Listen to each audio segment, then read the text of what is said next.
Shalom teman-teman yang terkasih di dalam Tuhan Yesus Kristus. Berjumpa kembali dengan saya di channel ini. Terima kasih buat teman-teman yang selalu baik setia mendengarkan seluruh bagian diskusi, debat, dan pekabaran Injil melalui channel ini. Jangan lupa bagikan kepada sanak saudara supaya ada banyak orang yang dicerdaskan dan dibukakan pikirannya. Kali ini teman-teman kita akan melihat bagaimana para polemikus ini yang notabene sudah belajar tentang Islam, Quran dan hadisnya, dan mungkin mereka sudah sangat begitu sibuk mendengarkan pemaparan-pemaparan para ustadz-ustadznya, tetapi kok masih ilmunya tanggung-tanggung atau mungkin juga buta begitu ya.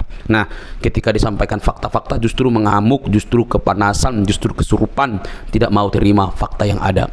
Teman-teman jangan skip, yuk kita cerdaskan mereka. Semoga dengan berita Injil, perbedaan-perbedaan yang ada bukan untuk memperuncing, tetapi untuk membawa kepada keterang yang sejati. Ini dia videonya teman-teman. Tonton video berikut ini. Dan sekarang proses transmigrasi bakal disahkan dan dilaksanakan kembali.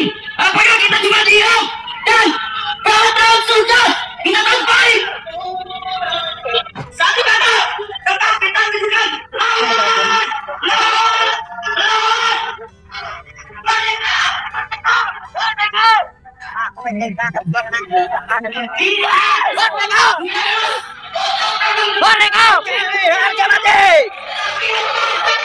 Sempele. Tolak. Balik tuh. Adakah kami mau baca lagi kata lupa? Saya tak juga tahu.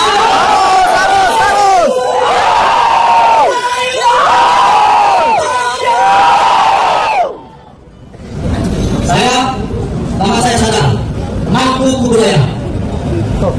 Pada hari ini kami mengadakan aksi di Polda Kalimantan Barat untuk tegaknya keadilan bagi masyarakat yang terpinggirkan. Beberapa hari lalu, sebelas umum telah bersepakat untuk menolak keberadaan gereja di tanah saya. Bangsat. Tangkap.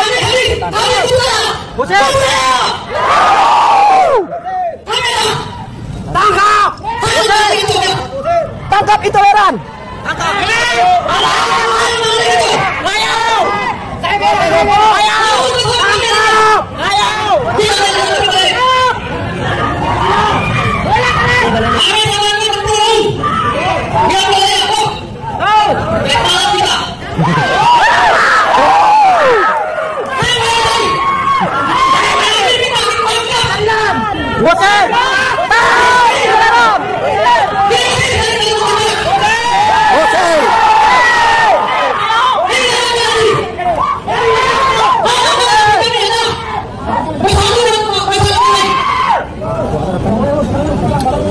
Dan ini menjadi catatan. Tangkap dan usir hukum intoleran di tanah saya. Tidak terjadi.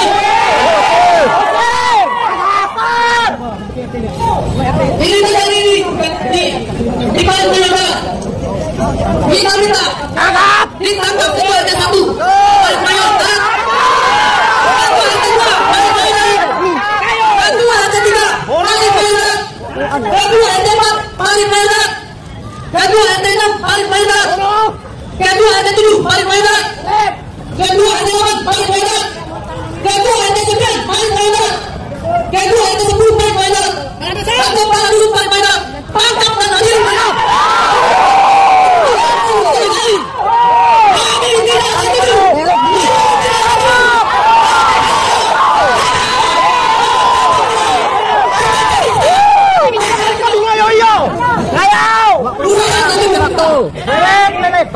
Baik, tangkap kami. Ayo. Jika aparat tidak bergerak dalam masyarakat kami, kalau kami bukan antara kami, kami paling itu berusaha. Kami berusaha. Tangkap.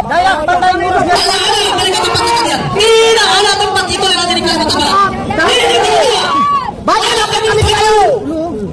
Kepada Kapolda Kalimantan Barat yang terhormat, kami memohon. Oh ini Kayu dapat dikayu. kami mohon dan minta jangan sentuh masyarakat Kalimantan Barat.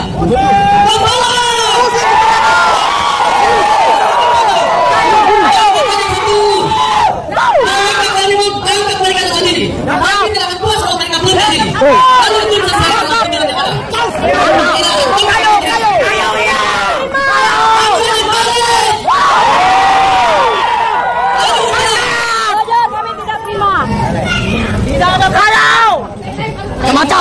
Teriakan, teriakan.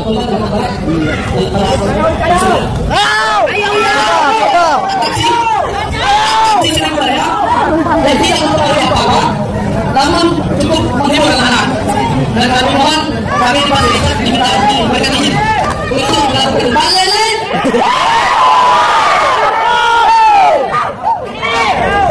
Untuk melawan intoleransi, kita masih mengikuti hukum yang berlaku. Jadi kami minta juga untuk para korban menghormati hukum adat yang ada di masyarakat dan hukum positif yang ada di negara ini. Terima kasih Adil Kat Alino, Bacuramin, Gak Saruga, Basengat, Gak Ibadah. Merdeka! Merdeka! Merdeka! Terima kasih kawan-kawan. Salam satu darah. Salam satu darah. Salam satu darah. Terima kasih kawan-kawan. Semangat solidaritas yang hari ini ditunjukkan oleh saudara-saudara merupakan bentuk kepedulian saudara-saudara pada hari ini dalam rangka menjaga bingkai dan nilai-nilai kesatuan Republik Indonesia. Hari ini kawan-kawan ikut serta dalam menyampaikan aspirasi yang tujuannya hanya satu, untuk menjaga keutuhan dan keamanan negara kesatuan Republik Indonesia. Terima kasih kawan-kawan. Dengan menyatakan aspirasi, dengan menunjukkan sikap saudara-saudara yang taat, baik itu terhadap norma, baik itu terhadap hukum adat, maupun tanpa terkecuali saudara-saudaraku semuanya menjunjung tinggi hukum positif yang ada di negara kesatuan Republik Indonesia. Hari ini kami yang diminta, yang dimana di depan saudara-saudaraku semua sudah berdiri para kuasa hukum yang tentu akan mendampingi proses hukum ini sampai tuntas, mulai dari proses pelaporan hingga nanti sampai akhir. Makanya oleh sebab itu kami minta kepada kawan-kawan, siap untuk kawal? Siap! Sekali lagi, siap untuk mengawal? Siap! Siap? Terima kasih, tepuk tangan dulu buat kita semua. Baik kawan-kawan, untuk mempersingkat waktu, nanti kami para kuasa hukum akan masuk ke dalam ruangan membuat laporan secara langsung bahwa jangan sampai ada jangan sampai ada aksi-aksi intoleran, aksi-aksi diskriminatif tanpa terkecuali. Keberagaman agama, suku, bangsa, ras harus kita jaga bersama. Maka hari ini datangnya kita bukan untuk menunjukkan bahwa siapa yang mayoritas dan siapa yang minoritas, tetapi kita ingin menunjukkan bahwa inilah bingkai NKRI yang harus kita jaga bersama. Setuju? Setuju? Baik, mungkin demikian yang saya sampaikan. Baik, shalom, siapa kawan kita semua? Selamat siang kawan-kawan semuanya. Kalau Bapak benar, tidak menolong kita silakan pulang. Semangat! Semangat!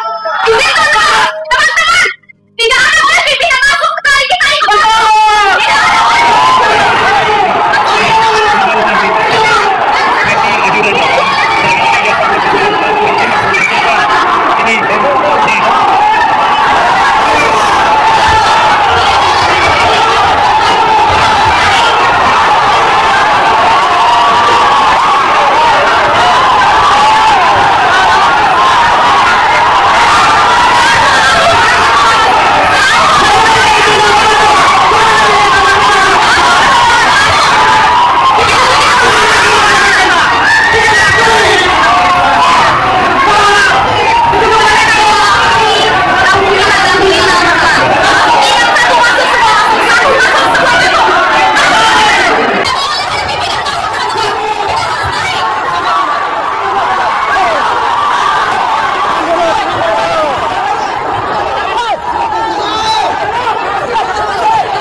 sekalian, saya sudah menyimak apa yang disampaikan, yang tertulis, yang saudara-saudara sekalian sampaikan pada hari ini.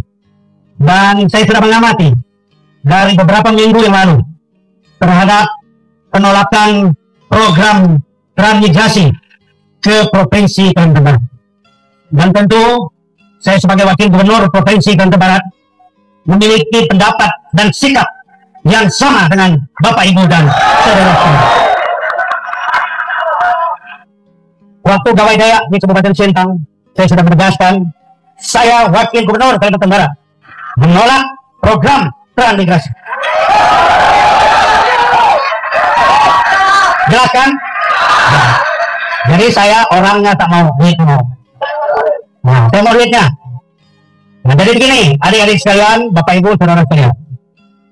Saya sebagai Wakil Gubernur, Pak Mortan sebagai Gubernur, tadi juga sebelum begini, beliau menugaskan saya. Dan saat ini Pak Gubernur sedang rapat dengan Presiden, yaitu peresmian operasi Merah.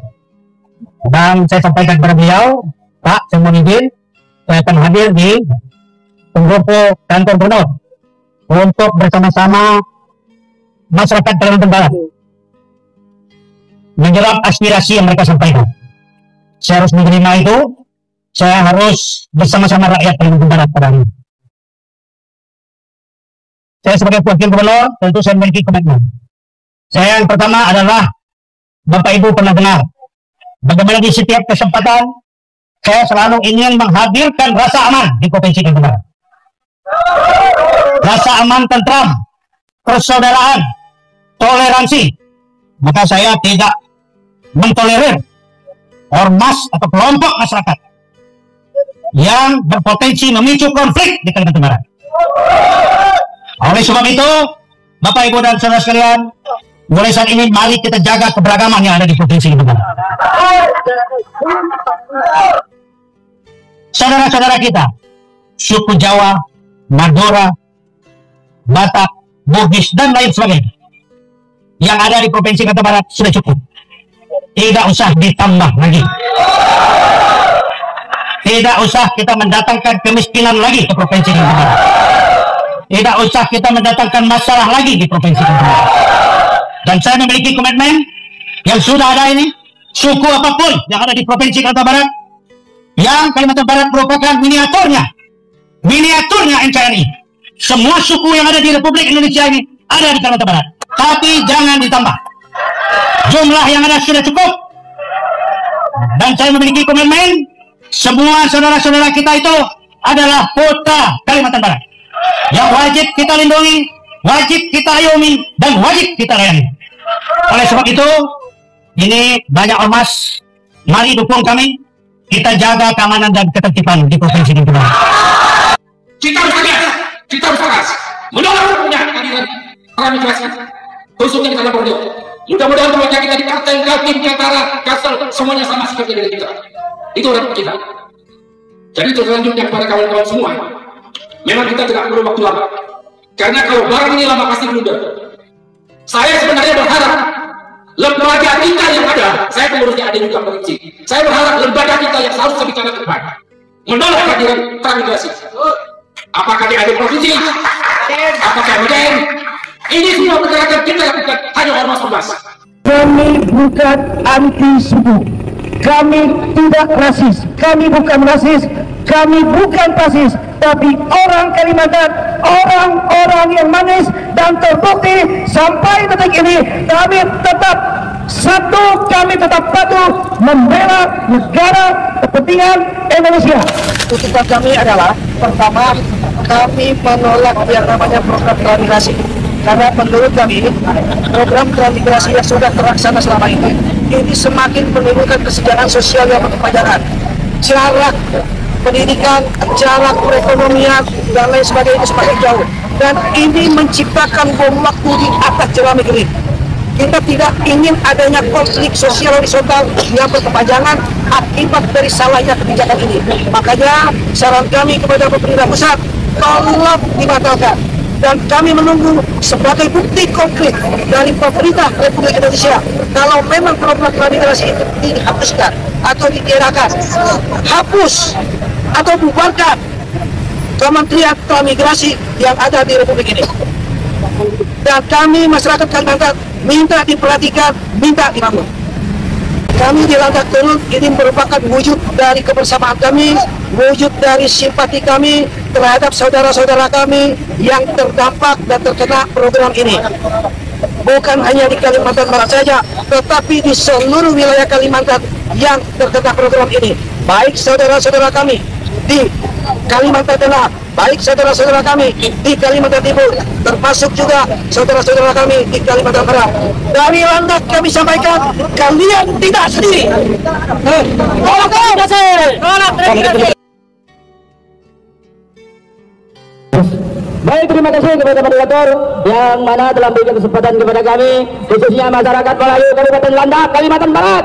Kami di sini hadir bersama-sama Aliansi Ormas Kabupaten Landak, Kalimantan Barat, Indonesia, menolak dengan tegas kehadiran Undang-Undang Transmigrasi Nomor 3 Tahun 2025, yang mana undang-undang tersebut merugikan masyarakat lokal. Tolak transmigrasi. Kalau saya bilang tolak transmigrasi, hidup masyarakat lokal, oke? Tolak transmigrasi. Tolak transmigrasi. Tolak transmigrasi. Ini pedang bukan sebarang pedang, pedang ABG dari Lubuk Hantu. Kami datang ke sini bukan sebarang datang. Kami datang ke sini untuk mengajak seluruh masyarakat Kabupaten Landak, Kalimantan menolak transmigrasi, yang mana transmigrasi tersebut bisa merugikan masyarakat Kabupaten Landak dan Kalimantan Barat khususnya, yang mana Indonesia merdeka sudah jelas dijamin oleh undang-undang, keadilan sosial dan juga kesejahteraan, kesetaraan untuk seluruh masyarakat seluruh Indonesia, yang mana semua itu belum kami dapatkan khususnya di Kabupaten Landak, Kalimantan Barat, Indonesia. Baik, terima kasih kepada Polri yang telah membantu kami dari start awal sampai ke tempat tujuan, telah mengawal kegiatan ini dengan baik sehingga berjalannya lalu lintas walaupun agak sedikit tersendat. Kami mohon maaf karena ini adalah kepentingan dan juga demi masa depan kita semua. Yang mana kami meminta kepada seluruh masyarakat Kabupaten Landak, Kalimantan Barat, ayo bersama-sama kami bersuara demi kepentingan anak cucu kita ke depan, demi menjaga tanah-tanah adat yang kita miliki dan belum kita nikmati sampai saat ini. Betul? Sejak kapan kita menikmati? Sejak Indonesia merdeka belum kita dapatkan. Betul? Yang mana masyarakat tidak mau bergabung dengan kami, silakan angkat kaki dari Kabupaten Landak, Kalimantan Barat.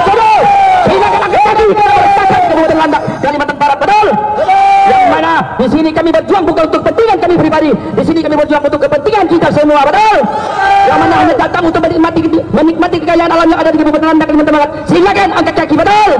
Kita siap usir yang menikmati. Betul? Siapapun dia dan apapun bentuknya. Betul?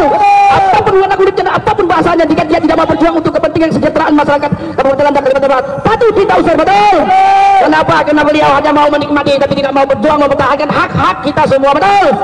Kami Aliansi Ormas dengan tegas, kami Aliansi Ormas dengan tegas, kami Aliansi Ormas dengan tegas menolak keseluruhan PP Undang-Undang Nomor 3 Tahun 2005 tentang transmigrasi dari A sampai Z, karena satu pun tidak ada berpihak kepada masyarakat lokal. Betul? Kenapa kita hadir di sini? Karena pemerintah pusat menerbitkan undang-undang yang tidak jelas regulasinya untuk kesejahteraan masyarakat tersebut. Betul? Jadi di sini kami masyarakat Melayu bersama masyarakat Dayak bersatu padu menjaga hutan, menjaga tanah air, jaga apapun yang ada di bumi Kalimantan Barat. Kami bersatu padu walaupun darah titis dan kami siap berjuang. Betul? Kami memperjuangkan untuk kepentingan anak cucu kita, darah untak kami siap keluarkan. Betul? Melawan kebijakan pemerintah pusat PBRI yang kurang ajar, berpikir ketok palu undang-undang tersebut tidak berpihak kepada rakyatnya. Betul? Seharusnya DPRI mendengarkan aspirasi masyarakat yang ada di Kabupaten Landak, Kalimantan Barat ini sebelum dia menerbitkan undang-undang tersebut, belum dia menyetujui undang-undang tersebut, sehingga bisa menjadi protes yang terjadi selama ini di Kalimantan Barat, yang mana undang-undang tersebut mementingkan kepentingan para pengusaha penting, para mengepentingkan para pejabat-pejabat tinggi yang ada di Jakarta sana. Jadi kita hadir di sini, ayo kita bersatu, tidak pandang dulu siapapun dia, apapun warna kulitnya, apapun warna bahasanya, ayo kita bersatu padu menjaga hutan, menjaga daerah, menjaga tanah air. Kalau bukan kita siapa lagi? Kalau bukan pilih siapa lagi? Betul? Maka dengan ini saya menghimbau, ayo kita sama-sama mengawal apa yang menjadi tuntutan kita ini. Tidak cukup hanya kita berorasi di Pulau Benu ini, Kabupaten Landak, Ngabang ini harus kita kawal sampai ke provinsi, sampai ke pusat, supaya apa yang kita berjuang ini bisa terlaksana dengan baik sesuai dengan harapan kita semua. Betul? Saya pribadi mengatakan siap mengawal aspirasi kita ini sampai ke tingkat pusat sekalipun, dan nanti ke depannya jika tuntutan kita yang tidak diindahkan oleh pusat, apa yang harus kita lakukan, saudara-saudara? Kita siap berjuang menjadi rakyat, menjadi hukum jalanan, betul? Menjadi hukum jalanan. Siap. Kenapa kita ada di hukum jalanan? Kenapa pemerintah pusat tidak mendengarkan aspirasi kita, masyarakat lokal? Tolak transmigrasi. Tolak transmigrasi. Tolak transmigrasi. Baik transmigrasi dari Jawa, baik transmigrasi dari Sunda, baik transmigrasi dari Bali, baik transmigrasi dari Bangkok, baik transmigrasi dari Thailand, baik transmigrasi dari Bali.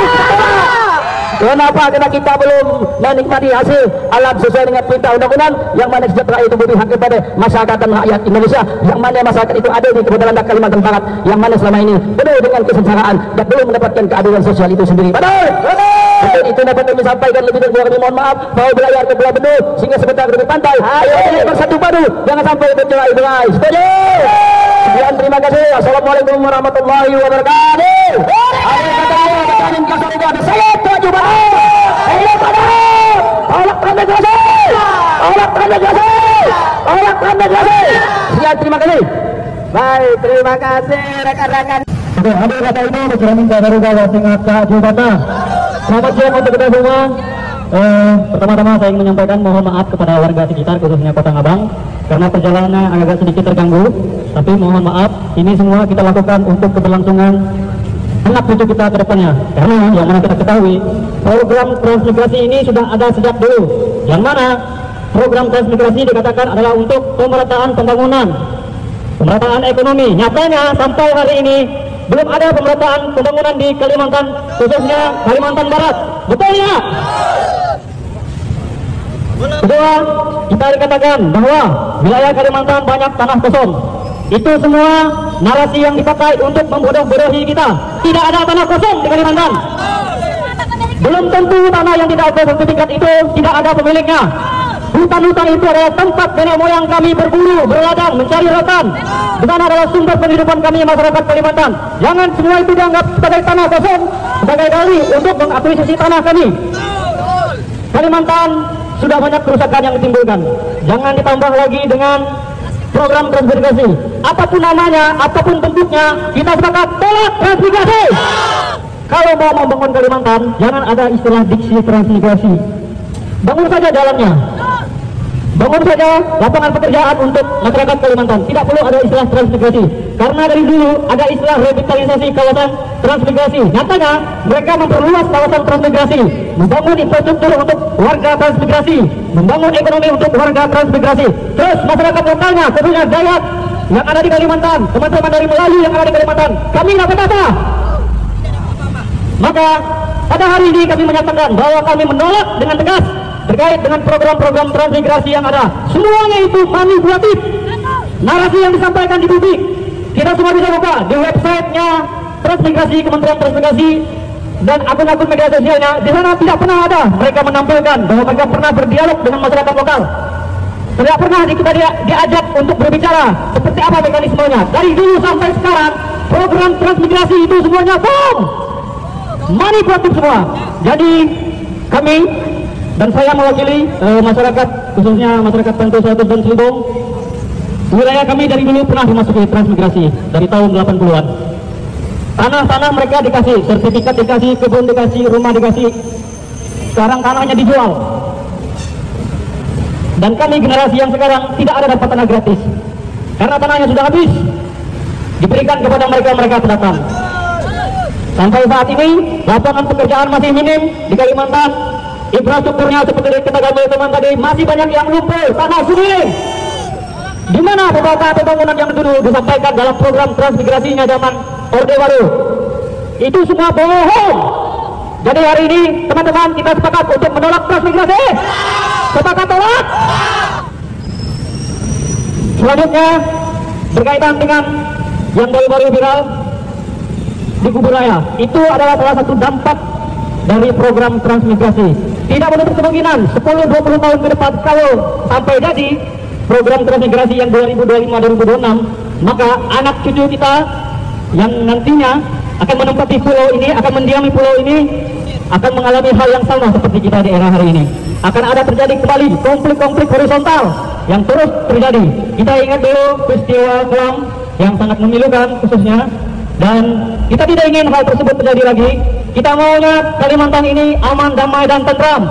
tidak ada konflik-konflik agraria, rampasan aset tanah masyarakat adat. Hampir semua tanah adat kita diakuisisi oleh negara, dikatakan tanah kosong, sehingga mereka dengan mudahnya memberikan lokasi-lokasi tanah adat kita kepada para investor yang serakah.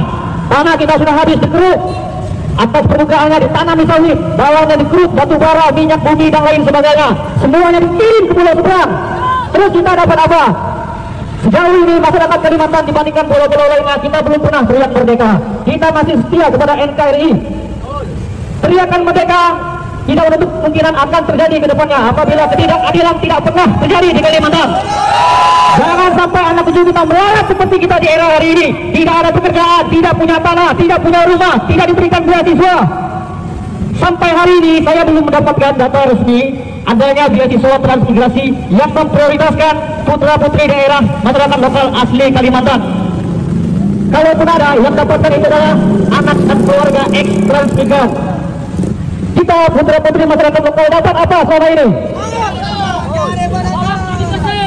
Maka dari itu, kembali kita ingatkan, mau apapun bentuknya, apapun namanya, apapun diksi yang dipakai untuk mengistilahkan program transmigrasi, kita sepakat tolak! Transmigrasi adalah bentuk penjajahan neo-kolonial. Dari dulu, istilah mitos tanah kosong itu diberikan oleh zaman Belanda. Dikeluarkan oleh Belanda untuk membodoh-bodohi kita masyarakat Kalimantan, masyarakat Dayak, sehingga kita dibatasi perkembangannya, dibatasi beranak pinaknya. Makanya dari dulu program keluarga berencana kita sangat diperketat, kita sangat diawasi. Kita dipaksa untuk menggunakan kontrasepsi, yang dari sana malah dikasih program transmigrasi. Kita disuruh KB dilarang bertambah banyak supaya tanah yang tidak padat, tapi yang di sebelah sana malah dibiarkan beranak pinak, tidak dibatasi karena alasan budaya dan lain sebagainya. Padahal itu semua adalah usaha-usaha manipulatif pemerintah yang serakah terhadap tanah adat kita yang ingin mereka akuisisi. Karena mereka tahu tanah kita tidak ada sertifikatnya, maka dianggap tanah kosong, sehingga mereka mengklaim bahwa tanah kosong adalah tanah negara. Dan dengan mudahnya mereka akan memberikan, kemudian lagi saya sampaikan, saya ingatkan, karena dikatakan tanah kosong, akhirnya tanah kita diklaim negara dan dikasih kepada investor. Investor yang masuk membawa gerombolan transmigran, mempekerjakan orang luar, dan hanya sedikit masyarakat lokal yang dipekerjakan dengan alasan teknis. Karena dianggap kita bodoh, karena dianggap kita tidak berpendidikan, sehingga orang-orang luar yang dianggap berpendidikan, mereka yang dipekerjakan. Anak-anak kita, putra daerah kita, semuanya ditolak, hanya dipekerjakan hanya sebagai buruh kasar. Apakah kita mau ini terus berlanjut? Masih mau menerima program transmigrasi? Jadi saya sampaikan, jangan ada istilah transmigrasi lokal. Kalau mau membangun Kalimantan, bangun saja jalannya, bangun saja fasilitas-fasilitas kesehatannya, bangun saja sarana-prasarana pendidikannya. Jangan ada istilah diksi transmigrasi lokal. Itu semua manipulatif. Jangan mau dibodoh-bodohi dengan bahasa-bahasa yang terkesan intelek, tapi itu semua tipu-tipu kepada orang. Kalimantan, masyarakatnya sudah pintar-pintar, sudah banyak sarjana-sarjana. Jadi jangan sampai kita kembali pada tahun-tahun yang lalu, sudah dibodoh-bodohkan lagi. Maka hari ini kita kembali menyatakan bahwa kita menolak transmigrasi. Jadi itu dulu dari saya. Mungkin ada kata tutur bahasa yang salah, saya mohon maaf. Terakhir, kebetulan di sini ada teman-teman wartawan, semoga ini bisa sampai ke tingkat nasional. Kalau bila perlu sampai ke meja presiden dan ditonton presiden. Inilah aksi kegiatan kita hari ini. Mau apapun bentuknya, apapun namanya, kita menolak yang namanya transmigrasi. Sepakat tolak? Oke, sekian dan terima kasih. Adil Katalina, Bakurangin Kak Baruga, Mas Ingat Kak Jumaka. Ayo kabar Kabupaten Telanda. Adil Katalino, Pak Johanin Kak Sauga, Pak Ingat Kak Jumaka. Saya Ketua Umum Balap Melayu Kalimantan Barat dan seluruh aliansi organisasi yang ada di Kabupaten Telanda hari ini menyatakan sikap tolak program transmigrasi. Kepada Bapak Lashaus, ini kami rekomendasikan bukan untuk dimain-mainkan wilayah Kalimantan, tidak untuk mengadu domba kami yang sudah ada di Kalimantan. Kami sini sudah cukup, tanah kami bukan tanah kosong. Karena kami mohon pernyataan Bapak Komisi 5 Pak Lashaus segera dicabut. Kami hari ini dengan tegas untuk menolak sepenuhnya membatalkan program transmigrasi. Sepakat? Jadi kalau tidak diindahkan, maka kami akan terus-terusan untuk menyuarakan sampai ke tingkat nasional. Setuju? Kami tidak mau lagi diadu domba oleh program-program transmigrasi. Sementara kami yang ada di wilayah Kalimantan Barat, khususnya di landasan sana, lihat jalan kita, jalan nasional, sudah banyak korban, tetapi masih mengutamakan program transmigrasi. Karena hari ini saya datang ke Landak untuk segera didengarkan oleh Bapak Komisi 5 khususnya Bapak Lasarus, jangan memaksakan kehendak. Kami dengan tegas hari ini, apabila masih memaksakan, kami nyatakan perang. Kami nyatakan perang. Jangan adu kami dengan masyarakat lain. Kami di Kalimantan sudah aman, damai dan tentram. Jadi untuk rekan-rekan kita yang masih ada di sini, mari kita sepakat terus menjalankan bahwa program transmigrasi harus kita batalkan. Tidak ada agenda untuk demo, tidak menolak, bahkan membatalkan. Hari ini juga harus ada jawaban dari pihak Komisi 5 yaitu Pak Lasarus sebagai tokoh Kalimantan Barat yang kami anggap sebagai dalang kericuhan di program ini. Maka kami bukan mengancam, apabila ini tetap dilaksanakan secara diam-diam, kami akan nyatakan perang. Baik, terima kasih. Ini penyampaian dari saya, Ketua Organisasi Bala Bahaya dan seluruh aliansi organisasi yang ada di Kabupaten Landak, bahwa hari ini kami ada sepakat untuk membatalkan, untuk menggagalkan program transmigrasi di Kalimantan. Sekian dan terima kasih. Siapa kita? Kalimantan. Siapa kita? Siapa kita? Ada yang kata limau, baju aminta, saya dapat sehat Kalimantan. Terima kasih. Bawa transmigrasi. Bawa transmigrasi. Hadir kembali nama Biramin Kesaruka sehat jadi mata. Perkenalkan, saya Leo Kumang, Ketua Umum Organisasi Masyarakat Bala Seribu Kabupaten Landak, mewakili seluruh anggota dan mewakili seluruh masyarakat adat yang tergabung dalam aksi ini. Kami sepakat menolak transmigrasi karena kami anggap program transmigrasi ini tidak ada dampak positifnya bagi kami masyarakat lokal. Lebih baik mana anggaran transmigrasi ini diperuntukkan untuk membangun masyarakat kami yang ada di Kota Laman, terutama di bidang satu putaran, kesehatan, pendidikan, air bersih, dan lain-lainnya yang untuk membangun kami berkeadilan. Kami tidak anti suku, juga tidak anti agama. Silakan saudara-saudara kami yang dari pulau lain datang ke tanah kami untuk bekerja mencari nafkah atau menempuh pendidikan, tetapi jangan melalui program transmigrasi, karena kami anggap itu tidak ada keadilan untuk kami masyarakat lokal. Kita sepakat menolak transmigrasi. Apabila dipaksakan, maka tidak akan menutup kemungkinan terjadi gesek-gesekan yang tidak kita inginkan. Sekali lagi saya meminta kepada pemerintah untuk menghentikan program transmigrasi yang ada di Pulau Kalimantan. Satu dulu. Kita tidak hanya berorasi di sini memperjuangkan hak kita ini, kita akan mengawal sampai ini selesai, sampai pemerintah menghentikan program transmigrasi yang ada di Pulau Kalimantan. Hebat Pulau Kalimantan. Baik transmigrasi. Baik, sekian dulu dari saya. Silakan mungkin ada dari teman-teman. Silakan. Selamat siang. Hadir kembali dari Biramin Kesaruka bahasa jadi mata. Silakan nyalakan kamera. Bentar ya bang. Ya silakan. Bentarnya tapi jangan lama-lama ya. Bentar.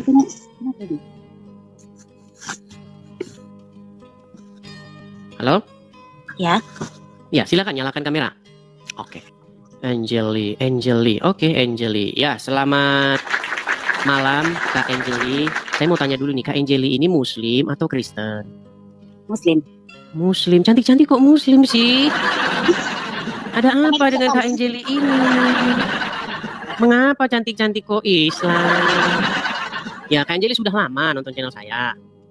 Sudah lama. Sudah berapa lama? Nggak terhitung lagi lamanya, Mang. Nggak terhitung lagi lamanya. Kita tes dulu ya. Kalau Anda sudah lama banget. Sudah lama banget. Oke. Coba kita tes dulu kalau Anda benar-benar seorang muslimah. Coba baca Al-Fatihah dulu coba. A'udzubillahi minasyaitonirrajim. Bismillahirrahmanirrahim. Alhamdulillahirabbil alamin. Arrahmanirrahim. Maliki yaumiddin. Iyyaka na'budu wa iyyaka nasta'in. Ihdinas siratal mustaqim. Siratal ladzina an'amta 'alaihim ghairil maghdubi 'alaihim waladdallin. Sah nih, sah. Baik, sah dia, muslimah memang. Saya mau tanya, sekarang ini benar-benar masih muslimah atau sudah bimbang atau mau jadi Kristen atau bagaimana? Sebenarnya ada kebimbangan sih, Bang. Ada kebimbangan. Apa yang membuat Kak Anjeli bimbang, kemudian masih ragu-ragu untuk meninggalkan agama Islam? Ya, seperti yang dibilang kayak ustadz-ustadz itu punya istri 5 gitu. Jadi nggak adil.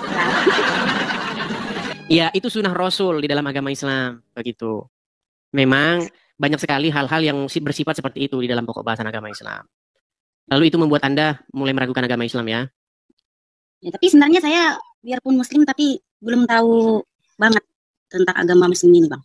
Belum tahu banget. Sebentar, saya mau tahu ini mualaf kah? Muslim sejak lahir kah atau bagaimana? Sejak lahir, cuman saya belum paham, maksudnya belum terlalu mendalami gitu.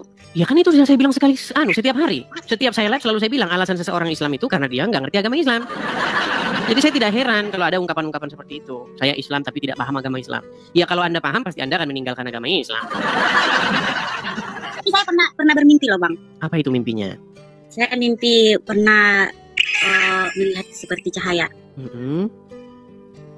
Tapi dia cahaya itu hanya sekilas gitu, Bang. Sekilas begitu gimana? Jangan-jangan nanti cahaya matahari masuk di ruang celah genteng yang bocor atau bagaimana? Gimana? Cahayanya maksudnya gimana? Apakah cahaya matahari yang masuk dari celah genteng atau bagaimana? Yang jelas dong ceritanya. Ayo, gimana? Kayak mimpi pertama itu mimpi dia kayak bercahaya, seperti cahaya aja gitu, Bang. Cuman hati ini kayak ada ketenangan antara ketenangan gitu. Oke. Tapi ngomong-ngomong Kak Anjeli, ini masih sholat atau enggak? Sekali-sekali sholat, Bang. Sekali-kali sholat. Berarti masih Islam betulan ya? Ya masih. Terus yang membuat Kak Anjeli ini masih nyangkut di Islam, tidak meninggalkan Islam itu apa? Karena dari orang tua kan, jadi dari lahir kan muslim gitu, Bang. Tapi ingin juga sih ke gereja gitu, pengen juga ke gereja. Masih single kah atau sudah ada suaminya? Udah punya suami memang, tapi udah cerai. Oh, nikah sama Muslim atau sama Kristen? Lagi dekat dengan agama non-muslim. Oh begitu, ya. Tanggung jawab ini berarti yang lakinya ini ya. Itu nggak masalah, Bang, kalau dekat sama non-muslimnya kan? Gimana? Kalau kita dekat dengan beda agama kan itu nggak masalah. Iya, kalau di dalam agama Islam memang boleh seorang laki-laki itu mengambil istri dari ahli-ahli kitab gitu. Tapi kalau kata ulama-ulama, perempuan nggak boleh dekat-dekat dengan ahli kitab. Tapi kalau laki-laki boleh. Memang serba menang semua laki-laki kalau suka-sukanya laki-laki seperti itu. Bahkan hadiah gini, saya kasih contoh nih. Secara normal saja, ini kita nggak usah tinggi-tinggi ya. Kalau ngomong orang Islam jangan tinggi-tinggi. Ini kayak Anjeli. Allah itu akan memberikan hadiah bagi orang-orang yang bertakwa. Apa hadiahnya? Hadiahnya itu kata Allah ini adalah gadis-gadis yang berpayudara besar. Saya mau tanya. Kalau laki-laki normalnya pasti suka yang perempuan. Perempuan normalnya suka laki-laki. Kalau laki-laki suka dengan laki-laki berarti ada kejanggalan. Kalau perempuan suka dengan perempuan berarti ada keanehan, betul? Betul nggak? Baik. Saya sarankan untuk Kak Anjeli keluar dari Islam. Kenapa? Karena nanti dikasih hadiah wanita-wanita berpayudara besar. Pertanyaan saya, buat apa itu semua? Coba silakan. Buat apa? Bingung kan? Iya. Karena pahala atau hadiah bagi orang yang bertakwa itu hanyalah gadis-gadis berpayudara besar. Berarti perempuan-perempuan dalam agama Islam kasihan dong, buat apa gadis-gadis berpayudara besar untuk wanita dalam agama Islam? Oh, kita tampilkan dulu ayatnya ya. Nanti kalau kita ngomong saja tidak menunjukkan dalilnya, disangkanya kita fitnah. Baik. Saya akan tunjukkan ya hadisnya, bahwa seorang muslim itu akan diberikan gadis-gadis yang berpayudara besar. Di mana ayatnya? Baik. Ya. Kita akan tampilkan ayatnya. Perhatikan ya. Surat An-Naba ayat 33. An-Naba 33. Baik. Saya balik dulu kamera saya ya. Nanti kita disangkain fitnah kalau kita tidak menampilkan ayat. Saya balik dulu kamera saya. Makanya Kak Anjeli ini kalau mau gadis-gadis montok ya masuk aja Islam. Perhatikan. Ini Al-Quran ya Kak ya. Surat An-Naba ayat 33. Oke. Nah, apa dikatakan di situ? Perhatikan. dan Allah sediakan pula bagi mereka sebagai kenikmatan seksual dan memberi ketentraman hati bidadari surga, yaitu gadis-gadis cantik jelita berpayudara montok. Nah, ini surat An-Naba nih. Kalau tidak percaya nih, saya biar di browser ya. Nih browser ya. Nih, surat An-Naba ayat 33. Nih, perhatikan. An-Naba 33. Ini memang kalau dalam terjemahannya dia hanya gadis-gadis remaja yang sebaya, tapi masih ada Al-Qur'an yang menggunakan gadis-gadis yang montok. Ya, nih, lihat ya di tafsir-tafsirnya nih jelas nih. Perhatikan. Dalam kitab-kitab tafsirnya dikatakan apa? Nih, yakni mereka mendapatkan gadis-gadis muda yang buah dadanya masih kencang. Nah, lihat nih. Mereka itu akan ditemani gadis-gadis sebaya yang suci. Ya, dari kaib yang bermakna gadis yang kencang payudaranya. Nah. Nih banyak nih, perhatikan ya. Tafsir-tafsirnya baca saja sendiri nih. Ya. Nih, kebun-kebun mengumpulkan ini ya, jenis-jenis pohon dan seterusnya. Dikasih gadis-gadis yang remaja. Nih, gadis-gadis yang baca sendirilah. Ya, nanti kalau kita bacakan terus nggak enak jadinya. Aduh. Ya. Gadis-gadis atau istri-istri jelita yang memiliki buah dada yang montok, yang tidak kendor. Nah, pertanyaan saya, Kak Anjeli. Sebentar, saya balik dulu kamera saya. Kalau misalnya Kak Anjeli masih menjadi seorang muslimah, terus mendapatkan pahala, ini hadiah dari Allah berupa gadis-gadis montok. Buat apa? Saya mau tanya. Buat bikin sakit hati para perempuan. Nah, itu jadi jangan tunda-tunda lah. Saya kurang senang loh Bang Edis lihat ustaz-ustaz nggak suka karena banyak yang istri 4 gitu. Iya, sukanya bagi ustaz aja yang suka. Kalau bagi istrinya ya. Iya, contoh ya, Abdul Somad tiap hari dia ceramah masalah keluarga, ya kan? Ya Abdul Somad. Bagaimana ini Abdul Somad kalau begini dan begitu? Dianya sendiri malah. Kemudian siapa lagi? Aagim juga sama. Seperti itu kayak gini. Jadi saya sarankan jangan yang tinggi-tinggi lah ya, sederhana-sederhana saja. Intinya Kak Anjeli bahwa kalau Anda masih tetap Islam, nanti Anda masuk surga dikasih gadis-gadis yang berpayudara besar. Enggak lah, enggak mau. Ya ini makanya jangan masuk Islam. Bagaimana? Kalau Anda masih Islam, ya itu hadiahnya bagaimana? Karena saya biarpun Muslim saya nggak ngikutin, kalau nggak cocok itu saya nggak mau ikutin Bang. Tapi itu kan Al-Quran. Ya biarpun kalau Al-Quran kalau nggak adil dan nggak cocok menurut saya nggak mau ikutin. Iya, makanya jangan lama-lama untuk meninggalkan agama Islam. Begitu. Tapi coba ya saya konfirmasi dulu. Siapa tahu ada Muslim yang lain. Coba mau ngetes atau bagaimana. Sila saya kasih naik ini Muhammad Reza. Muhammad Reza. Ya Muhammad Reza, silakan Bang nyalakan kamera Anda. Halo Dis. Ya Muhammad Reza, ini dia sudah mengakui bahwa robnya orang Islam digendong-gendong anakku adalah robku. Muhammad Reza, ini ada seorang muslimah, ini namanya Angeli. Dia walaupun seorang muslimah, tapi dia sudah ragu-ragu lah. Gitu ya Dis, gitu ya? Itu tanya aja langsung, tanya saja langsung. Oh ya, sebelum lanjut Angeli, kenapa apa yang diragukan? Yang diragukan, saya nggak suka yang namanya poligami ditentang. Anda tahu nggak poligami yang di dalam Al-Quran itu? Dijelaskan sebentar Bu ya, saya jelaskan. Di dalam Al-Quran mengatakan, wa in khiftum alla tuqsitu fil yatama. Bahasa Indonesia saja lah. Sabar, ini saya bacakan ini. Iya, tetap pakai bahasa Arab, dianya bukan orang Arab, dianya tidak mengerti. Betul nggak Kak Angeli? Teman-teman di bawah ini. Ketika saya bacakan Quran dianya pakai bahasa Indonesia saja. Ketika saya bacakan Quran saya, dia kejang-kejang. Dia kejang-kejang. Indonesia aja Bang, soalnya saya nggak ngerti yang saya sebentar. Ini nanti saya jelaskan. Wa in khiftum alla tuqsitu fil yatama fankihu ma qabalakum minan nisa masna wa sulasa wa ruba'. Warubah jadi 4. Fa in khiftum alla ta'dilu, jikalau kau tidak bisa berbuat adil, fawahidatan, maka satu saja. Itu Allah menyuruh. Jadi Quran itu menyempurnakan segala sesuatu. Sebelum Nabi Muhammad turun, sebelum Nabi Muhammad sallallahu alaihi wasallam diutus menjadi rasul, itu menyempurnakan sebelumnya. Yang sebelumnya mempunyai istri 100, disempurnakanlah menjadi 4 dalam Al-Qur'an. Kalau istrinya Nabi 9 itu khusus. Nah, kalau bagi umatnya katanya istri 4. Giliran Muhammad lebih daripada 4. Memang mereka ini suka mereka semua. Apa Dis? Tadi katanya jika kamu mau 1, 2, 3 atau 4, betul. Tapi giliran Muhammad lebih dari 4. Apa yang kau lengserkan? Kasih. Ya itu bagaimana itu 4 tapi Muhammad lebih dari 4 gimana? Oke, mau saya jelaskan lagi tentang hal itu. Ya, silakan. Itu di luar itu dalam kepala semua itu segala sesuatu yang kau pertanyakan itu Dis. Jadi Nabi Muhammad menikahi misal 9 istrinya dalam riwayat. Yang pertama Siti Khadijah. Kenapa yang pertama Siti Khadijah? Karena itulah wanita yang membantu perjuangan baginda Nabi Muhammad SAW di dalam menyebarkan agama Islam. Padahal beliau janda. Tidak lebih dari itu. Sayyidatuna Khadijah ketika menikah dengan Rasulullah. Coba. Iya, sabar. Intinya Muhammad melebihi apa yang sudah dibatasi di dalam Al-Qur'an. 4. Muhammad sendiri lebih dari 4, betul? Iya. Nah, artinya Terus, Muhammad melanggar Al-Qur'an.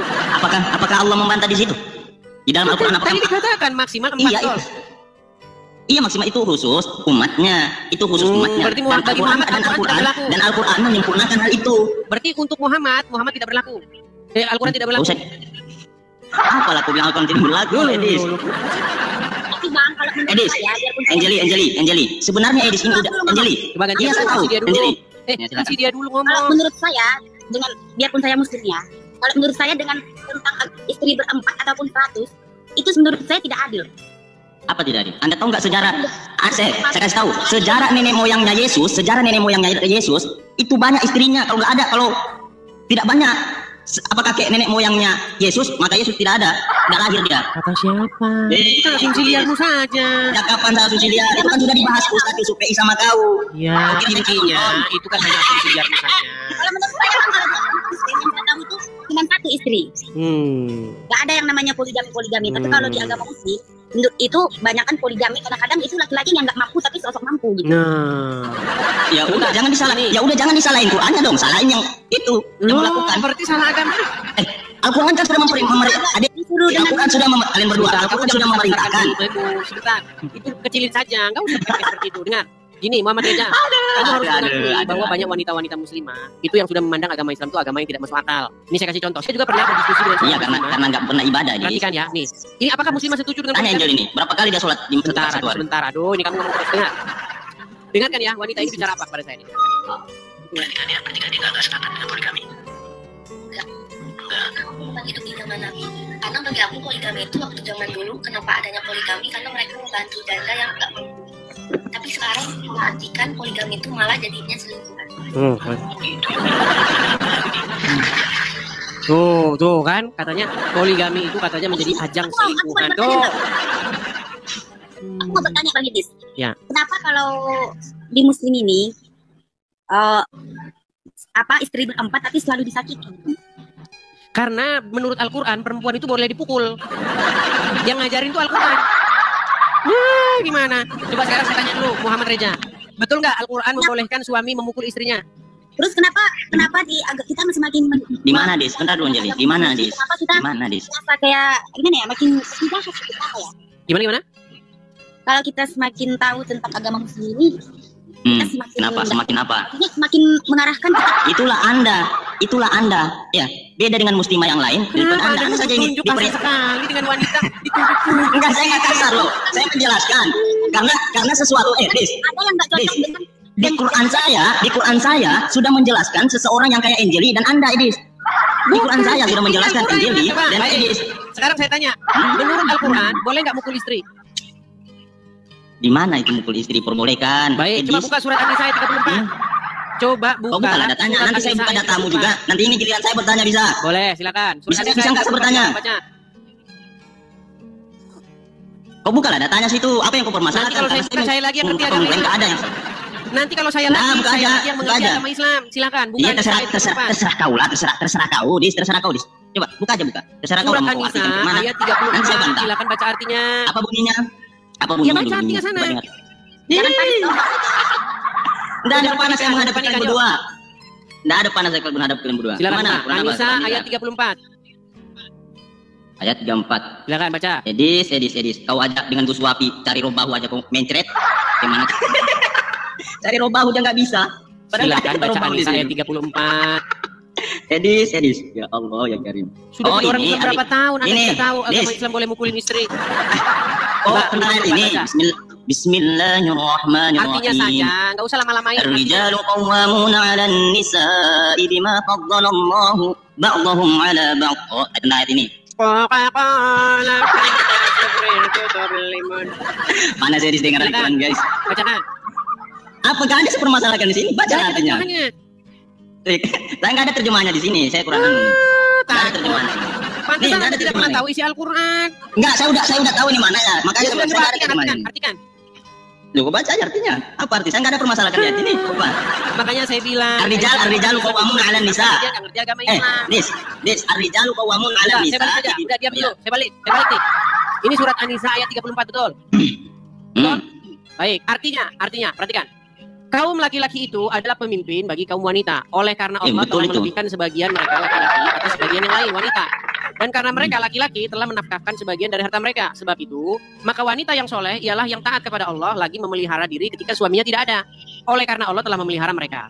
Wanita-wanita yang kamu khawatirkan nusyusnya, maka nasihatilah mereka dan pisahkanlah mereka dari tempat tidur mereka. Dan apa ini? Pukullah mereka. Jadi makanya kalau Kak Anjeli tadi bilang kenapa laki-laki muslim itu kasar, karena Al-Quran yang membolehkan mereka untuk berbuat kasar. Sekarang Muhammad Ridha, bukan dulu buat Edis. Bukan buat Tuhan. Laki-laki boleh mukulin istrinya. Kamu akui nggak bahwa laki-laki boleh mukulin istrinya menurut Al-Quran? Oh, nggak boleh. Nggak boleh. Nggak boleh. Padahal ayatnya sudah jelas. Itu kan pemahamanmu, Dis. Pemahaman saya. Ini pemahaman saya. Pemahaman bagaimana? Orang ayatnya sudah jelas begitu pemahaman. Ya, gimana kayak gini? Gimana itu? Saya memang tahu. Tahu di dalam Al-Quran itu suami boleh beristri 4 gitu. Tapi menurut saya itu tidak adil gitu. Karena di Al-Quran itu sebenarnya kalau bagusnya kan dibuat istri 1 gitu. Oke. Iya, banyak wanita-wanita seperti Anda, bukan cuma Anda. Banyak saya ngobrol dengan wanita-wanita. Maksudnya gini, gimana mau bisa adil? Padahal namanya juga manusia kan nggak ada yang sempurna gitu. Ya. Oke, begitu, Kak Anjeli? Ya. Baik, saya turunkan ya. Oke Bang, makasih Bang. Oke, sama-sama. Terima kasih, saya turunkan. Ya, itulah teman-teman ya, ungkapan-ungkapan dari wanita-wanita muslimah. Bukan cuma 1-2 loh yang kayak gitu ya, banyak yang lain-lain. Ya, di akun saya yang satunya itu ada saya upload begitu juga. Mereka juga tidak setuju ya. Sama seperti itu. Terima kasih Pak Gus Ibrahim. Terima kasih. Oke, kita kasih naik ada Daeng Bombong. Oke, Daeng Bombong. Ya, selamat malam Daeng Bombong. Ya, Daeng silahkan nyalakan kamera Anda. Iya, oke Bang ini semalam. Ya. Kok gelap-gelapan Bang? Tidak gelap Bang, cuma hitam saya orangnya. Baik, sama Bang, oke. Bang, Bang ini manggilnya apa? Daeng ya, Daeng. Anda ini muslimah ya, kalau namanya ini pasti Anda Bugis ini, betul? Makassar. Ya, Muslim. Ya, gimana Bang? Sudah lama nonton Edis TV? Sudah lama nonton Edis TV? Baru Bang, baru belajar juga ini Bang. Baru belajar. Ya, apa yang mau Anda bahas nih Bang? Silakan. Anda mau bahas apa? Bang, saya mau bahas ini Bang tentang kekristenan Bang. Di Kristen kan tertuliskan di situ mengatakan Anda meyakini di situ Yesus adalah Tuhan Bang. Teman-teman Kristen, kalian sudah menyaksikan bagaimana temanya orang Islam tidak ada selain daripada itu? Iya, Bang. Masalah kata Tuhan, Yesus adalah Tuhan, Muhammad itu adalah Tuhannya orang Islam. Sudah sebulan suntuk kami bahas Bang. Masa mau ditanya lagi Bang? Saya cuma bertanya sama Abang. Yesus itu Tuhan ya Bang? Iya Bang, itu sudah kita bahas lama. Sebulan kita bahas di sini. Iya, saya kan baru Bang, orang awan, orang nggak tahu masalah tentang itu Bang. Ya coba si pindah dulu kamera Anda biar lebih terang.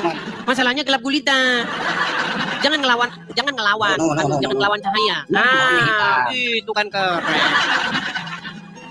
Kemana bajumu Bang? Silakan Bang. Ya kemana bajumu pergi? Gak usah pakai baju Bang. Gak usah pakai baju. Gak ada baju Bang. Ya sudah, baiklah. Kau punya baju sebenarnya. Kau jangan bilang gak punya baju. Cuman kau malas pakai baju. Gimana? Apa pertanyaanmu? Pertanyaanmu apa? Di dalam Abang kan meyakini. Di dalam kan Anda meyakini Yesus itu adalah Tuhan. Ya Bang ya. Terus? Tapi kenapa Yesus bisa berdoa Bang kepada Tuhan? Ya karena Yesus bukan berdoa kepada dirinya sendiri.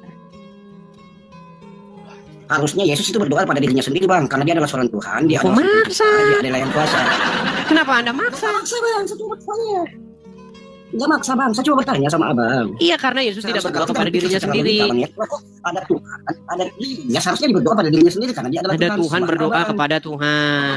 Baik. Ada Tuhan berdoa kepada Tuhan. Bang, kalau misalnya nanti saya tunjukkan di dalam Quran ada Tuhan berdoa kepada Tuhan di mana? Malah ada Tuhan berdoa kepada Muhammad di mana? Saya ini kan menggunakan logika Anda untuk menjawab pertanyaan Anda. Tanya abang di mana? Oke, baik. Tidak ada. Baik, saya ikuti. Ada Tuhan berdoa kepada Tuhan di mana ini? Tidak masuk akal ini, saudara-saudara. Baik. Yesus berdoa. Baik, katanya tidak masuk akal, teman-teman. Gak apa-apa, ya. Kita akan tunjukkan apakah dia masih mempunyai akal yang sama ketika kita membaca Al-Quran, ya. Baik. Saya tunjukkan, Bang, ya. Al-Quran dulu, Bang. Kita larinya ke Bible. Kenapa larinya ke Al-Quran? Masa ya sudah, kan menurut Anda tidak masuk akal. Kan tidak masuk akal, kan? Masukkan di akal saya. Agar saya di Bang Edis. Masukkan di akal saya, Ini Bang. saya sedang menjawab. Gimana? Kalau ada Tuhan berdoa kepada Tuhan berarti tidak masuk akal menurut Anda. Betul? Betul. Kalau misalnya ada Tuhan berdoa kepada manusia gimana? Masuk akal nggak? Bang. Kan? Kenapa Anda tidak konsisten dengan perkataan Anda? Iya. Anda sudah mengemukakan argumen Anda. Ada Tuhan berdoa kepada Tuhan, berarti itu tidak masuk akal, oke?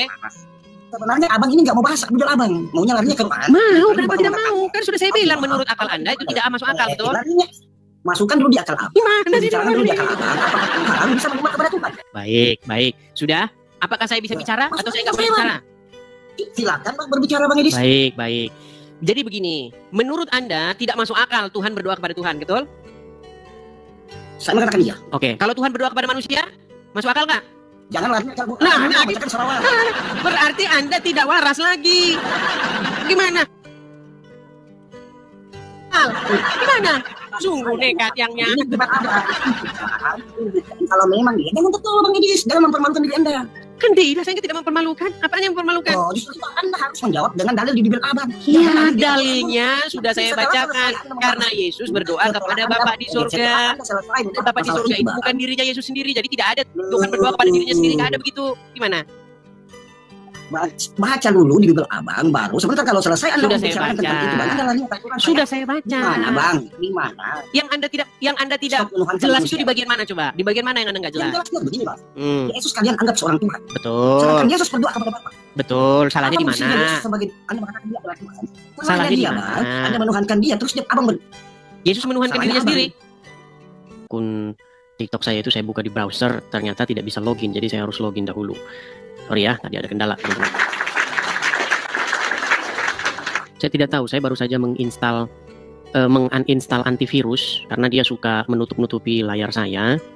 Setelah saya uninstall, saya buka browser yang biasanya di Chrome, tiba-tiba kok ke Yahoo. Lalu saya buka TikTok, kok tidak mau langsung otomatis login. Akhirnya tadi saya matikan lagi ya. Oke, kita mulai. Ya, teman-teman sekalian, selamat malam. Makasih ya Iman, makasih. Selamat malam teman-teman sekalian. Jumpa lagi dengan saya Edis TV dalam kajian diskusi lintas iman. Seperti biasanya teman-teman, kita mengadakan ngobrol-ngobrol atau diskusi antara Islam dan Kristen ya. Ya, harapan saya ya teman-teman ya, kita menemukan satu orang muslim lah yang mengerti tentang agama Islam untuk berdiskusi begitu. Karena selama ini yang diskusi itu yang awam-awam saja. Saya berharap ketemu orang Islam yang cerdas, tapi sampai sekarang itu belum ketemu teman-teman. Saya harap suatu saat bisa ketemu. Walaupun saya percaya di dunia ini ya nggak ada lagi orang Islam yang waras. Ya gimana saya mau percaya ada yang waras? Setiap ketemu pasti tidak waras. Seperti itu ya. Yuk kita mulai ya, kita mulai. Sebelum kita mulai sekali lagi teman-teman ya, jangan lupa teman-teman nih follow akun saya yang asli ya. Jangan lupa di follow dan jangan lupa juga untuk share siaran ini kepada siapa-siapa yang kalian anggap perlu, dan jangan lupa juga teman-teman untuk share sudah, mengfollow sudah, mengikuti sudah. Untuk ini satu orang satu ya ini ya. Ini ada love orange ini, teman-teman bisa tap sekali saja untuk per orang. Teman-teman. Yang ini yang tanda love di atas ini tuh sekali saja, oke? Nah juga yang Kristen saya harapkan jangan naik. Ini kita buka diskusi forum lintas iman seperti itu. Oke, kita mulai. Kita mulai ya. Fobia Cica ini siapa? Ini Fobia Cica ini. Sebentar. Ini siapa? Ini kok namanya Fobia Cica? Bentar ya. Oke, dia lemot. Kok Fobia Cica sih? Apa gara-gara Muhammad atau bagaimana? Oke, kita kasih naik ada Hemirel Barasa. Oke, Hemirel Barasa. Oh, ini invite ya. Sorry, bukan. Sorry. Septian Putra. Kita kasih naik Septian Putra. Terima kasih waktu dia. Terima kasih, Bang. Ya, Septian Putra. Selamat malam, Septian Putra. Selamat malam. Ya, silakan nyalakan kamera Anda, Septian Putra. Ya. Gimana, Bang? Muslim, Bang? Dulu Muslim, Bang. Dulu Muslim, sekarang? Kristen. Gimana jalan ceritanya, Bang? Kemarin perempuan-perempuan, sekarang pria-pria juga bersuara. Coba, Bang, gini. Banyak yang cuman mengklaim saja, Bang. Sebelum kita lanjutkan, kita harus tes dulu, boleh, Bang? Tes apa ya? Oke, berapa lama Bang jadi orang Islam? Saya 17 tahun. Saya pindah Kristen umur 17 dulu, Bang. Pindah Kristen umur 17 tahun. Tapi tentu saja sewaktu Anda dulu Muslim, sholat ya. Sholat. Coba kita tes dulu bacaan sholatnya dong. Ya, aku saja kalau begitu. Surat yang pendek ya. Silakan. Surat apa ya? Anas kali ya. Bacaan sholat, coba bacaan sholat. Iya. Silakan. Surat Anas ya. Silakan. Qul a'udzu birabbin nas, malikin nas, ilahin nas, min syarri waswasil khannas, alladzi yuwaswisu fi sudurin nas, minal jinnati wan nas. Oh, berarti sah. Ya, ini gimana ini kok bisa Anda meninggalkan Muhammad? Jalan ceritanya bagaimana? Silakan. Saya dulu mengalami sakit, Bang. Dulu sakit, kemudian? Ya, sakit bukan sakit parah ya. Sakit tiba-tiba badan itu panas, Bang. Dan saya tiba-tiba di posisi netral waktu itu kan. Tiba-tiba saya blank lah, nggak percaya Tuhan ini nggak percaya. Saya posisi di netral. Tiba-tiba saya mau tidur itu karena sakit, saya panas, mau tidur, saya berdoa, Tuhan, siapa sih Tuhan yang benar-benar saya sembah? Saya gitu kan, doanya cuma gitu doang. Jam 1, jam 2 malam, saya benar-benar dibangunin itu, Bang. Bukannya mimpi, bukan mimpi, bukan halu juga sih. Karena emang itu benar-benar muka Tuhan Yesus di depan saya gitu, Bang. Bercahaya gitu. Dikelilingin cahaya, ya itu saya tahu kalau itu mukanya Tuhan Yesus karena dulu waktu SMP saya emang sekolah di sekolah Katolik. Oke. Ya, abis itu karena itu malam Jumat kan, oke lah saya berarti dapat jawaban ini. Cuman saya pagi itu masih sholat Jumat, Bang. Paginya masih sholat Jumat. Iya, karena waktu itu kan pas malam Jumat itu. Oke. Paginya saya malam sholat Jumat, terus tapi sembuh ya, sembuh. Ya karena udah sembuh ya, ya udah enak lah gitu di paginya kan. Akhirnya saya itu kan posisi saya udah kerja kan, jadi hari Sabtu itu saya pulang ke rumah gitu kan. Itu waktu itu di kerjaan. Saya bilang sama orang tua saya, Mas saya mau pindah Kristen gitu kan. Ya puji Tuhannya sih orang tua nggak ngelarang gitu. Jadi, ya kalau kamu percaya gitu. Nah, akhirnya saya ngejalanin Kristen itu sekitar 3 bulan lah. Puji Tuhannya lagi ayah sama mama saya ngikut. Oke. Ya macam-macam ya jalan cerita orang-orang dari pindah dari Islam kemudian jadi Kristen. Ya yang jelas ya ketika Anda meninggalkan ajaran Muhammad itu sudah salah satu langkah berani Anda untuk mengambil salah satu gebrakan seperti itu. Oke. Tapi dulu termasuk muslim yang taat atau bagaimana tuh? Bang Septian Putra. Gimana? Kalau dibilang taat banget sih enggak sih, Bang. Cuman ya gimana ya? Ya kalau sholat ya sholat aja ya seperti biasa aja gitu lah. Sholat, oke. Tapi yang benar-benar taat itu bukan taat banget ya. Kalau rajin sholat itu mama saya itu benar-benar rajin gitu ya. Iya. Tapi nggak tahu kenapa tiba-tiba ikut saya, padahal saya nggak ngajak sama sekali gitu. Oke. Coba ya, karena ini kan Anda mengaku Muslim. Saya coba naikkan dulu satu Muslim untuk mengkonfirmasi. Tapi kan Anda tadi sudah membaca surat Anas, itu sudah sah bahwa Anda Muslim, gitu, ya. Coba kita kasih naik Ilham. Ya, silakan Ilham, nyalakan kamera Anda. Saudara Ilham. Halo tanggalnya, Ilham. Bang, tanggalnya Bang. Iya, tanggalnya sengaja tidak saya bikin. Ini saya lagi memperingati tentang akun-akun palsu. Ini Abang Muslim? Kristen, Bang. Baik, saya turunkan dulu ya. Ini Ilham tapi kok Kristen? Ternyata nama Ilham sekarang udah Kristen juga. Baik, kita kasih naik ini ada. Bentar ya.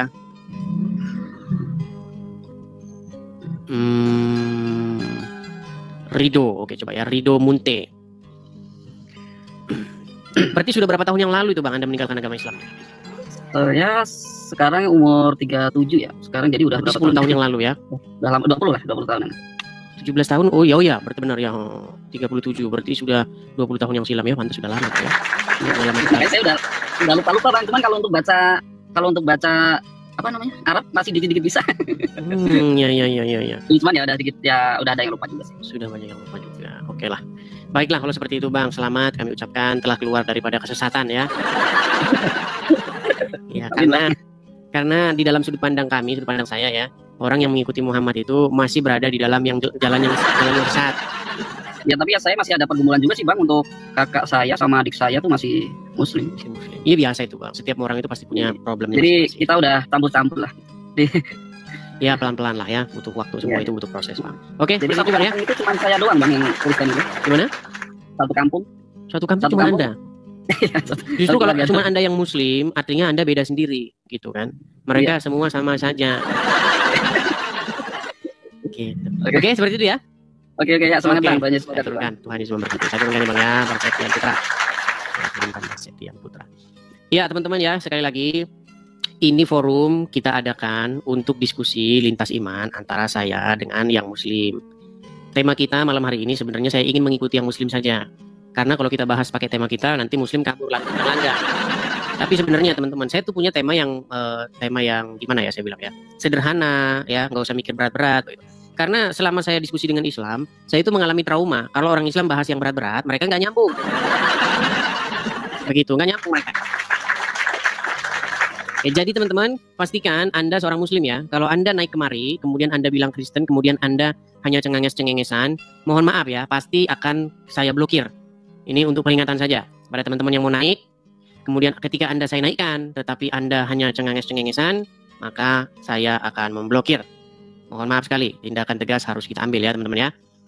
Baik teman-teman yang terkasih dalam Tuhan Yesus Kristus, apa tanggapan teman-teman ketika mendengarkan diskusi atau debat dari awal hingga akhir teman-teman? Berikanlah tanggapan teman-teman di kolom komentar dan sama-sama kita dapat belajar bersama supaya ada banyak orang yang dicerdaskan, yang mengerti bahwa kebenaran yang sejati itu ada dan pasti kebenaran itu mengalahkan ketidakbenaran. Kebenaran itu pasti mengalahkan hal-hal yang kamuflase.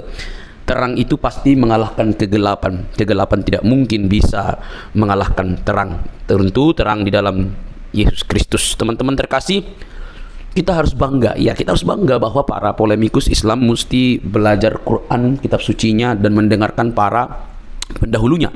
Bahkan kalau kita boleh jujur, mereka harus mengikuti sang baginda sebagai tauladan yang harus diikuti. Semua kehidupan sang baginda mesti diikuti mereka, seharusnya begitu. Mulai dari dia belajar atau menyampaikan isi Quran, atau juga mempraktekkan seluruh isi Quran, dan bahkan apa yang ditulis dalam hadis-hadis, bagaimana moralnya, bagaimana dia pernikahannya, semua harus diikuti karena itu bagian yang tidak bisa dilepaskan daripada umat muslim. Tetapi alangkah sangat disayangkan bahwa mereka tidak siap dengan semua itu. Mereka hanya mencari hal-hal yang cocok. Kalau nggak cocok ya dibuatlah berita, oh itu hadis doib dan lain sebagainya. Nah, notabene teman-teman, ketika sang apologetik Kristen yang menurut pengakuannya itu dia sudah 13 tahun mempelajari Quran, ya saya itu luar biasa. Kalau 13 tahun berarti kita bayangkan itu hampir tamatlah dia SMP belajar Quran, membaca, dan mungkin kalau itu benar berarti dia lebih tajam dan lebih intens membaca Quran begitu ya. Tapi itu kan pengakuannya. Tapi boleh teman-teman pertimbangkan melalui apa yang ia sampaikan ketika berdebat atau berdiskusi dengan para polemikus, para ustadz. Bahkan dia dengan berani terang-terangan mengundang Ustadz Abdul Somad, Ustadz Adi Hidayat, dan ustadz-ustadz lain untuk masuk berdebat dengan dia. Ya, itu dirinya, artinya dia sudah memiliki persiapan yang sangat begitu matang, baik berupa pertanyaan-pertanyaan yang mesti ditanya kepada ustadz-ustadz yang notabene itu di Indonesia sangat digemari oleh banyak orang. Bahkan ustadz sekelas Juma aja minggir, ya kan? Nah, teman-teman, Saat berbicara tentang Alkitab, mereka ini kan sangat begitu bebas. Tetapi saat berbicara tentang Al-Quran, mereka itu pasti kepanasan.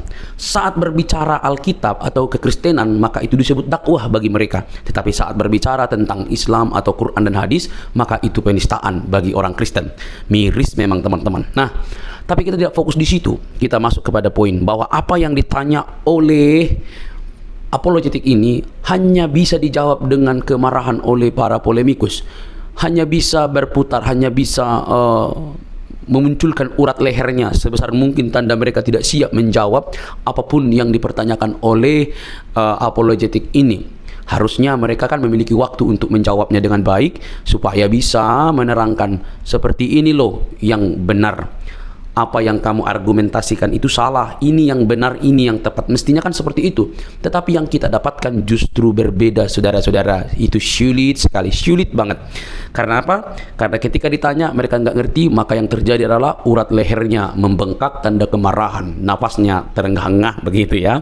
Nah, teman-teman yang terkasih dalam Tuhan Yesus Kristus, dari sini kita bisa melihat dengan terang bahwa mereka tidak siap sama sekali, mereka tidak tahu, bahkan mungkin juga mereka perlu belajar.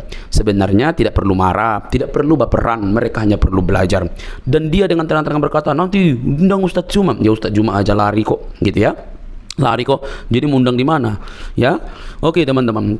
Tapi yang terpenting adalah kalian harusnya fokus dengan agama kalian begitu ya. Jangan sampai kalian suka membahas agama orang lain tetapi tidak mau dikritisi oleh kekristenan atau ditanyakan justru ngamuk-ngamuk ya. Bagi kekristenan, iman itu sudah final dalam Kristus Yesus, tidak ada keraguan di sana, tidak ada kebimbangan di sana, tidak ada kepalsuan di sana. Karena Kristus itu firman menjadi manusia, pribadi kedua Allah Tritunggal itu firman menjadi manusia, diam di antara kita, dan kita telah melihat kemuliaannya yang diberikan oleh Bapa kepada dia. Dia juru selamat itu. Teman-teman, kalau kita membaca Yohanes 13 ayat 13, kamu menyebut aku guru dan Tuhan, dan katamu itu tepat, sebab memang akulah guru dan Tuhan. Jadi di sini ada dua kata yang sangat menarik. Kamu menyebut aku guru dan Tuhan, kurios, berarti itu merujuk kepada pencipta. Dia pencipta, dia yang dihormati, dia yang ditinggikan begitu ya. Jadi ketika Yesus mengatakan kamu menyebut aku guru dan Tuhan, katamu itu tepat, tidak melarangnya. Oh, saya bukan Tuhan, jangan kamu sebut aku Tuhan. Bisa saja dikatakan begitu, tetapi dia tidak mengatakan itu. Katamu itu tepat, sebab akulah guru dan Tuhan. Saudara, hal ini tidak bisa dibantah. Kata Tuhan memang bisa dipakai, karena dalam bahasa Inggris pakai istilah Lord ya, bisa Tuhan, bisa Tuhan. Maka tergantung konteks ayat itu. Karena Alkitab itu berdasarkan konteks, tidak boleh dicomot seperti kelakuan Ustadz Juma dan yang lain-lainnya. Comot-comot lalu lepaskan begitu saja, lalu menimbulkan persepsi pengertian yang keliru. Maka kalau dipakai di sini istilah aku guru dan Tuhan, dia yang berarti berkata, ya udah, kamu yang mengatakan aku guru, ya itu aku Tuhan, memang aku guru, aku Tuhan gitu. Tidak salah, itu tepat sekali. Jadi kalau ada orang yang mengatakan di mana dia disebut guru Tuhan, ya udah ada banyak sekali gitu. Dia Allah ada juga. Jadi jangan pernah membuat sebuah argumentasi yang begitu liar tanpa bukti, karena Alkitab itu cukup bukti. Alkitab dan ahli sejarah membuktikan Yesus itu adalah Tuhan dan juru selamat umat manusia. Percayalah, dia menyelamatkan kita dari dosa. Oke teman-teman, jangan baperan yuk. Salam sadar, salam waras, semoga kita diberkati. Bagikan ini kepada teman-teman Anda dimanapun berada. Semoga ada banyak orang yang dicerdaskan dan menerima Injil sang kebenaran itu di dalam Kristus yang menyelamatkan kita. Sampai ketemu di video selanjutnya. Tuhan memberkati.